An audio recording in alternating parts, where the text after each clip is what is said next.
ನಿನ್ನೆಯ ಮಳೆಯಿಂದ ಆಗ್ತಾ ಇರುವಂತಹ ಅವಾಂತರಗಳು ಒಂದೆರಡಲ್ಲ. ಕಸ್ತೂರಬಾಯಿ ನಗರದಲ್ಲಿ ಗುಡೌನ್ ಮೇಲೆ ಹಾಕಿದ್ದ ಶೀಟ್ಗಳು ಹಾರಿ ಮನೆಗಳ ಮೇಲೆ ಬಿದ್ದಿರುವಂತಹ ಘಟನೆಯೊಂದು ನಡೆದಿರುವಂತದ್ದು ಕಸ್ತೂರಬಾಯಿ ನಗರದಲ್ಲಿ. ಪರಿಣಾಮ 35 ವರ್ಷದ ಮಂಜು ಮೃತಪಟ್ಟಿದ್ದಾರೆ. ಮೃತ ಮಂಜು ಮನೆಯಲ್ಲಿ ನೀರವ ಮೌನ ಆವರಿಸಿದೆ. ಕುಟುಂಬಸ್ಥರ ಆಕ್ರಂದನ ಮುಗಿಲು ಮುಟ್ಟಿದೆ.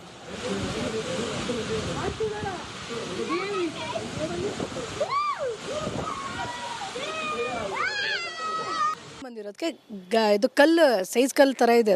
ಅದು ಬಂದು ಫ್ಯಾನ್ ಮೇಲೆ ಬಿದ್ದು ಅಯ್ಯಪ್ಪ ಮಲಗಿರೋ ಜಾಗಕ್ಕೆ ಆ ಸ್ಪಾಟಲ್ಲೇ ಹೋಗ್ಬಿಟ್ಟಿದ್ದಾರೆ ಸರ್. ನಾವು ಹೋಗಿ ನೋಡೋಷ್ಟೊತ್ತಿಗೆ ಆಗಲೇ ಬ್ಲಡ್ ಎಲ್ಲ ಇದಾಗಿ ಅವ್ರಿಗೆ ಅಲ್ಲಾಡ್ತಾನೆ ಇರಲಿಲ್ಲ. ಅವ್ರ ಪಕ್ಕದ ಮನೆಯವರು ಅವ್ರು ಬಂದುಬಿಟ್ಟು ಅವ್ರ ಶೀಟೆಲ್ಲ ಬಿದ್ದೋಗಿದೆ. ಅವ್ರು ನೋಡಿಬಿಟ್ಟು ಇವು ಏನಾಗೈತೆ ಹಿಂಗೆಲ್ಲ ಆಗಾಗೈತಲ್ಲ, ಅವ್ರ ಮನೆ ಏನಾಗೋಯ್ತು ಅಂತ ಬಾಕಲು ತಟ್ಟವ್ರೆ. ಅವ್ರು ತೆಗಿಲೇ ಇಲ್ವಂತೆ. ಸರಿ ಅಂತ ಕಿಟಕಿ ಸರ್ಸ್ ನೋಡಿದೆ, ಮಖ ಎಲ್ಲ ಬ್ಲಡ್ ಆಗಿದೆ ಅಂತ. ಈ ರೀತಿಯಾದಂಥ ಘಟನೆಗಳು ನಡೀತಾ ಇರ್ತವೆ. ಆದರೆ ಎಷ್ಟು ರಿಸ್ಕ್ ಅನ್ಸುತ್ತೆ. ಈಗ ಮಕ್ಕಳು ಮಳೆ ಬಂತು ಅಂತ ಹೇಳಿ ಜಿಟಿ ಮಳೆಗೆ ಗಾಳಿಗೆ ಟೆರೆಸ್ ಮೇಲೆ ಬರ್ತಾರೆ. ಆ ಸಂದರ್ಭದಲ್ಲಿ ಏನಾದರೂ ಹೀಗಾಗಿದ್ದಿದ್ರೆ ಏನಾಗ್ತಿತ್ತು ಪರಿಸ್ಥಿತಿ? ತುಂಬ ಪ್ರಾಬ್ಲಮ್ ಆಗ್ತಿತ್ತು. ಈಗ ಆಲ್ಮೋಸ್ಟ್ ನಮ್ಮ ಮಕ್ಕಳು ಅಷ್ಟೇ ಬೆಳಗ್ಗೆ ಅದೇ ಮಳೆ ಬಂದ ತಕ್ಷಣ ಬಂದು ಆಡ್ತಾಯಿದ್ರು ಇಲ್ಲಿ. ಆಮೇಲೆ ತುಂಬ ಜೋರಾಗಿದ್ದಕ್ಕೆ ಎಲ್ಲರಿಗೂ ಕೆಳಗೆ ಕರ್ಸ್ಕೊಂಡ್ವಿ. ಹಂಗೂ ನಮ್ಮ ಕಾಂಪೌಂಡ್ ಒಳಗಡೆ ಇರೋದ್ರಿಂದ ಅದೇನೂ ಆಗಿಲ್ಲ. ಇಲ್ಲ ಮಕ್ಕಳೇನಾದರೂ ಇದ್ದಿದ್ರೆ ಇಂಥ ಶೀಟ್ ಬಿದ್ದಿದ್ರೆ ಅವ್ರು ಉಳಿತಾ ಇದ್ರ ಸರ್. ಒಂದಲ್ಲ ಎರಡು. ಬೆಂಗಳೂರಿನಲ್ಲಿ ನಿನ್ನೆ ಸುರಿದಂತಹ ಧಾರಾಕಾರ ಮಳೆಗೆ ನಾನಾ ರೀತಿಯಾದಂತಹ ಅವಾಂತರಗಳು ಸೃಷ್ಟಿಯಾಗ್ತದೆ. ಒಂದು ಕಡೆಯಲ್ಲಿ ರಸ್ತೆಗಳು ಜಲಾವೃತಗೊಂಡಿದ್ರೆ, ಮತ್ತೊಂದು ಕಡೆಯಲ್ಲಿ ಗೋಡೆಗಳು ಕುಸಿದು ಸಾವು ನೋವು ಕಾರಣ ಆಗ್ತಾ ಇದೆ. ಮತ್ತೊಂದು ಕಡೆಯಲ್ಲಿ ಕಸ್ತೂರ್ಬಾ ನಗರದಲ್ಲಿ ಮೇಲ್ಛಾವಣಿ ಹಾದು ಬಂದು ಮನೆಯ ಒಳಗೆ ನುಗ್ಗಿ ವ್ಯಕ್ತಿಯೊಬ್ಬರು ಸಾವಾಗಿರುವಂತಹ ಘಟನೆಗಳು ಕೂಡ ಕಂಡು ಬರ್ತಾ ಇರುವಂಥದ್ದು. ಸದ್ಯ ನಾನೀಗ ಕಸ್ತೂರ್ಬಾ ನಗರದಲ್ಲಿದ್ದೀನಿ. ಯಾರು ಮೃತ ಮಂಜುನಾಥ್ ಏನಿದ್ದಾರೆ ಅವರ ನಿವಾಸದ ಬಳಿ ಇದ್ದೀನಿ. ಈ ಒಂದು ಶೀಟ್ಗಳನ್ನು ಗಮನಿಸ್ತಾ ಇರ್ಬೋದು. ಈ ಒಂದು ಶೀಟ್ಗಳೇನಿದೆ ಈ ಪಕ್ಕದ ಬಿಲ್ಡಿಂಗ್ನಿಂದ ಗಾಳಿಗೆ ಹಾರಿ ಬಂದಿರುವಂಥದ್ದು. ಪಕ್ಕದ ಬಿಲ್ಡಿಂಗ್ನಲ್ಲಿ ಈ ಒಂದು ಶೀಟ್ಗಳನ್ನು ಮೇಲ್ಭಾಗದಲ್ಲಿ ಕಲ್ಲನ್ನು ಇರಿಸಿ ಆ ಒಂದು ಶೀಟ್ಗಳನ್ನು ಇರಿಸಲಾಗಿತ್ತು.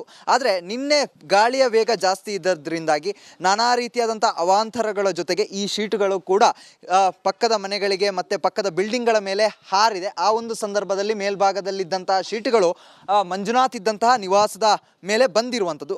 ಅದರ ಜೊತೆಗೆ ಈ ಒಂದು ನಿವಾಸದ ಮೇಲೆ ಬೀಳ್ತಾ ಇದ್ದಂತೆ ಸಂಪೂರ್ಣವಾಗಿ ಮಂಜುನಾಥ್ ಮನೆಯ ಶೀಟ್ ಓಪನ್ ಆಗುತ್ತೆ. ಅದರ ಜೊತೆಗೆ ಮೇಲ್ಭಾಗದಿಂದ ಹಾರಿ ಬಂದಿದ್ದಂಥ ಕಲ್ಲು ಮಂಜುನಾಥ್ ಮನೆಯ ಒಳಭಾಗಕ್ಕೆ ಹೋಗಿ ಅಲ್ಲಿದ್ದಂಥ ಫ್ಯಾನಿಗೆ ತಗೊಳ್ಳಿ ಅಲ್ಲಿಂದ ಮಂಜುನಾಥ್ ತಲೆಗೆ ಗಂಭೀರ ಗಾಯ ಕೂಡ ಆಗಿರುವಂಥದ್ದು. ಒಂದು ಕಡೆಯಲ್ಲಿ ಗಂಭೀರ ಗಾಯ ಆಗ್ತಾ ಇದ್ದಂತೆ ಸ್ಥಳೀಯ ನಿವಾಸಿಗಳೇನಿದ್ದಾರೆ ಅವರು ಆಸ್ಪತ್ರೆಗೆ ದಾಖಲಿಸುವಂತಹ ಕೆಲಸವನ್ನು ಕೂಡ ಮಾಡ್ತಾರೆ. ಆದರೆ ಎಲ್ಲೋ ಒಂದು ಕಡೆಯಲ್ಲಿ ಈ ಒಂದು ವಿಚಾರ ಏನಿತ್ತು, ಆಸ್ಪತ್ರೆಗೆ ದಾಖಲಿಸಿದ ಬಳಿಕ ಕೂಡ ವ್ಯಕ್ತಿ ಸ್ಥಳದಲ್ಲೇ ಸಾವನ್ನಪ್ಪಿರುವಂಥದ್ದು ಗಮನಿಸ್ತಾ ಇರ್ಬೋದು. ಪಕ್ಕದ ಮನೆಯ ಮೇಲ್ಛಾವಣಿಯ ಮೇಲೂ ಕೂಡ ಈ ರೀತಿಯಾದಂತಹ ಶೀಟ್ಗಳು ಬಾಕಿ ಆಗ್ತಾ ಇದೆ. ಒಂದು ಕಡೆಯಲ್ಲಿ ಪಕ್ಕದ ಬಿಲ್ಡಿಂಗ್ ಏನಿದೆ, ಬಿಲ್ಡಿಂಗ್ನ ಏನು ಮಾಲೀಕರೇನಿದ್ದಾರೆ ಅವರು ಮಾಡಿರುವಂಥ ಎಡವಟ್ಟಿಗೆ ಇದೀಗ ಅಮಾಯಕ ಜೀವವೊಂದು ಬಲಿಯಾಗಿರುವಂಥದ್ದು ಗಮನಿಸ್ತಾ ಇರ್ಬೋದು. ಕಬ್ಬಿಣದ ತುಂಡುಗಳಾಗಿರ್ಬೋದು, ಶೀಟ್ಗಳಾಗಿರ್ಬೋದು ಎಲ್ಲವೂ ಕೂಡ ಬೇರೆಯವರ ಮನೆಯ ಬಾಗಿಲ ಮೇಲೆ ಬಂದು ನಿಂತಿದೆ. ಇದರಿಂದಾಗಿ ಒಂದಿಷ್ಟು ಸಮಸ್ಯೆಗಳು ಕೂಡ ಆಗ್ತಾ ಇರುವಂಥದ್ದು. ಮತ್ತೊಂದು ಕಡೆಯಲ್ಲಿ ಒಂದು ಬಿಲ್ಡಿಂಗ್ ಅಲ್ಲ, ಅಕ್ಕಪಕ್ಕದ ಎಲ್ಲ ಬಿಲ್ಡಿಂಗ್ಗಳಿಗೂ ಕೂಡ ಈ ಒಂದು ಶೀಟ್ಗಳು ಬಂದು ಬೀಳಿದೆ. ತೋರಿಸ್ತಾ ಹೋಗ್ತೀನಿ ಯಾವ ರೀತಿಯಾಗಿ ಈ ಒಂದು ಶೀಟ್ಗಳು ಆವರಿಸಿಕೊಂಡು ಹೋಗಿದೆ ಅಂತ ಹೇಳಿ.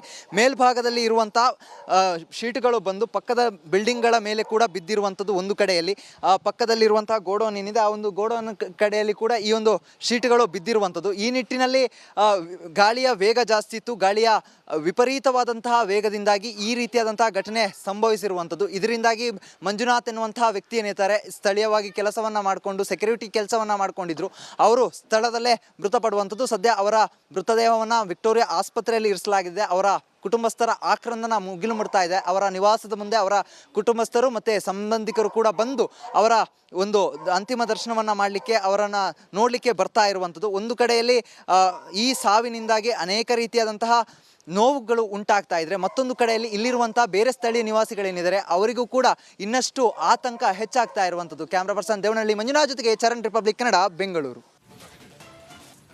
ನಿನ್ನೆಯ ಮಳೆಯಿಂದ ಆಗ್ತಾ ಇರುವಂತಹ ಅವಾಂತರಗಳು ಒಂದೆರಡಲ್ಲ. ಕಸ್ತೂರಬಾಯಿ ನಗರದಲ್ಲಿ ಗುಡೌನ್ ಮೇಲೆ ಹಾಕಿದ್ದ ಶೀಟ್ಗಳು ಹಾರಿ ಮನೆಗಳ ಮೇಲೆ ಬಿದ್ದಿರುವಂತಹ ಘಟನೆಯೊಂದು ನಡೆದಿರುವಂಥದ್ದು ಕಸ್ತೂರಬಾಯಿ ನಗರದಲ್ಲಿ. ಪರಿಣಾಮ 35 ವರ್ಷದ ಮಂಜು ಮೃತಪಟ್ಟಿದ್ದಾರೆ. ಮೃತ ಮಂಜು ಮನೆಯಲ್ಲಿ ನೀರವ ಮೌನ ಆವರಿಸಿದೆ. ಕುಟುಂಬಸ್ಥರ ಆಕ್ರಂದನ ಮುಗಿಲು ಮುಟ್ಟಿದೆ.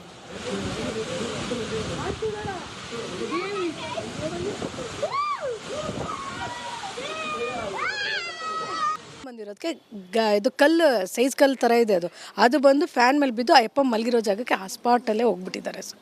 ನಾವು ಹೋಗಿ ನೋಡೋಷ್ಟಾಗಲೇ ಬ್ಲಡ್ ಎಲ್ಲ ಇದಾಗಿ ಅವ್ರಿಗೆ ಅಲ್ಲಾಡ್ತಾನೆ ಇರಲಿಲ್ಲ. ಅವ್ರ ಪಕ್ಕದ ಮನೆಯವರು ಅವ್ರು ಬಂದುಬಿಟ್ಟು ಅವ್ರ ಶೀಟೆಲ್ಲ ಬಿದ್ದೋಗಿದೆ.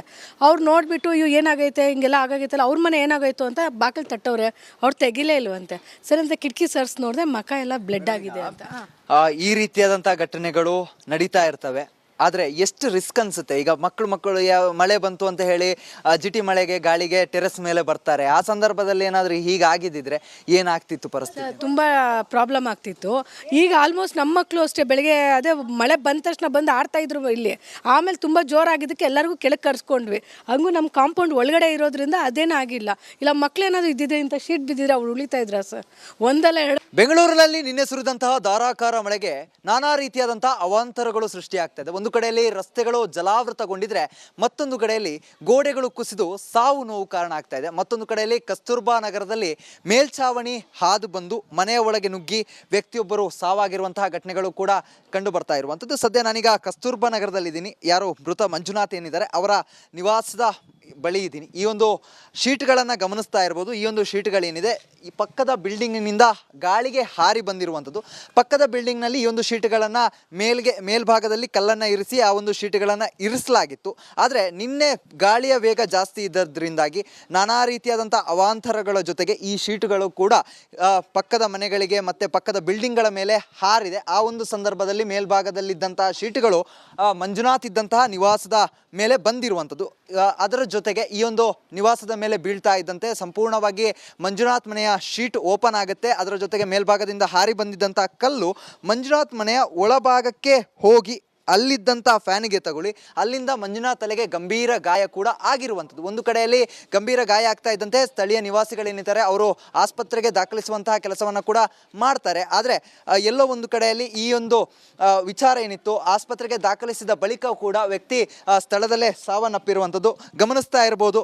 ಪಕ್ಕದ ಮನೆಯ ಮೇಲ್ಛಾವಣಿಯ ಮೇಲೂ ಕೂಡ ಈ ರೀತಿಯಾದಂತಹ ಶೀಟ್ಗಳು ಬಾಕಿ ಆಗ್ತಾ ಇದೆ. ಒಂದು ಕಡೆಯಲ್ಲಿ ಪಕ್ಕದ ಬಿಲ್ಡಿಂಗ್ ಏನಿದೆ, ಬಿಲ್ಡಿಂಗ್ನ ಏನು ಮಾಲೀಕರೇನಿದ್ದಾರೆ ಅವರು ಮಾಡಿರುವಂಥ ಎಡವಟ್ಟಿಗೆ ಇದೀಗ ಅಮಾಯಕ ಜೀವವೊಂದು ಬಲಿಯಾಗಿರುವಂಥದ್ದು ಗಮನಿಸ್ತಾ ಇರ್ಬೋದು. ಕಬ್ಬಿಣದ ತುಂಡುಗಳಾಗಿರ್ಬೋದು, ಶೀಟ್ಗಳಾಗಿರ್ಬೋದು ಎಲ್ಲವೂ ಕೂಡ ಬೇರೆಯವರ ಮನೆಯ ಬಾಗಿಲ ಮೇಲೆ ಬಂದು ನಿಂತಿದೆ. ಇದರಿಂದಾಗಿ ಒಂದಿಷ್ಟು ಸಮಸ್ಯೆಗಳು ಕೂಡ ಆಗ್ತಾ ಇರುವಂಥದ್ದು. ಮತ್ತೊಂದು ಕಡೆಯಲ್ಲಿ ಒಂದು ಬಿಲ್ಡಿಂಗ್ ಅಲ್ಲ, ಅಕ್ಕಪಕ್ಕದ ಎಲ್ಲ ಬಿಲ್ಡಿಂಗ್ಗಳಿಗೂ ಕೂಡ ಈ ಒಂದು ಶೀಟ್ಗಳು ಬಂದು ಬೀಳಿದೆ. ತೋರಿಸ್ತಾ ಹೋಗ್ತೀನಿ ಯಾವ ರೀತಿಯಾಗಿ ಈ ಒಂದು ಶೀಟ್ಗಳು ಆವರಿಸಿಕೊಂಡು ಹೋಗಿದೆ ಅಂತ ಹೇಳಿ. ಮೇಲ್ಭಾಗದಲ್ಲಿ ಇರುವಂಥ ಶೀಟ್ಗಳು ಬಂದು ಪಕ್ಕದ ಬಿಲ್ಡಿಂಗ್ಗಳ ಮೇಲೆ ಕೂಡ ಬಿದ್ದಿರುವಂಥದ್ದು ಒಂದು ಕಡೆಯಲ್ಲಿ.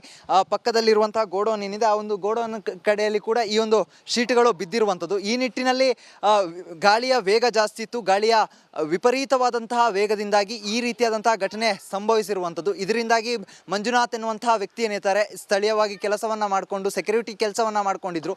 ಅವರು ಸ್ಥಳದಲ್ಲೇ ಮೃತಪಡುವಂಥದ್ದು. ಸದ್ಯ ಅವರ ಮೃತದೇಹವನ್ನು ವಿಕ್ಟೋರಿಯಾ ಆಸ್ಪತ್ರೆಯಲ್ಲಿ ಇರಿಸಲಾಗಿದೆ. ಅವರ ಕುಟುಂಬಸ್ಥರ ಆಕ್ರಂದನ ಮುಗಿಲು ಮುಡ್ತಾ ಇದೆ. ಅವರ ನಿವಾಸದ ಮುಂದೆ ಅವರ ಕುಟುಂಬಸ್ಥರು ಮತ್ತು ಸಂಬಂಧಿಕರು ಕೂಡ ಬಂದು ಅವರ ಒಂದು ಅಂತಿಮ ದರ್ಶನವನ್ನು ಮಾಡಲಿಕ್ಕೆ ಅವರನ್ನು ನೋಡಲಿಕ್ಕೆ ಬರ್ತಾ ಇರುವಂಥದ್ದು. ಒಂದು ಕಡೆಯಲ್ಲಿ ಈ ಸಾವಿನಿಂದಾಗಿ ಅನೇಕ ರೀತಿಯಾದಂತಹ ನೋವುಗಳು ಉಂಟಾಗ್ತಾ ಇದ್ರೆ ಮತ್ತೊಂದು ಕಡೆಯಲ್ಲಿ ಇಲ್ಲಿರುವಂಥ ಬೇರೆ ಸ್ಥಳೀಯ ನಿವಾಸಿಗಳೇನಿದ್ದಾರೆ ಅವರಿಗೂ ಕೂಡ ಇನ್ನಷ್ಟು ಆತಂಕ ಹೆಚ್ಚಾಗ್ತಾ ಇರುವಂಥದ್ದು. ಕ್ಯಾಮ್ರಾ ಪರ್ಸನ್ ದೇವನಹಳ್ಳಿ ಮಂಜುನಾಥ್ ಜೊತೆಗೆ ಚರಣ್, ರಿಪಬ್ಲಿಕ್ ಕನ್ನಡ, ಬೆಂಗಳೂರು.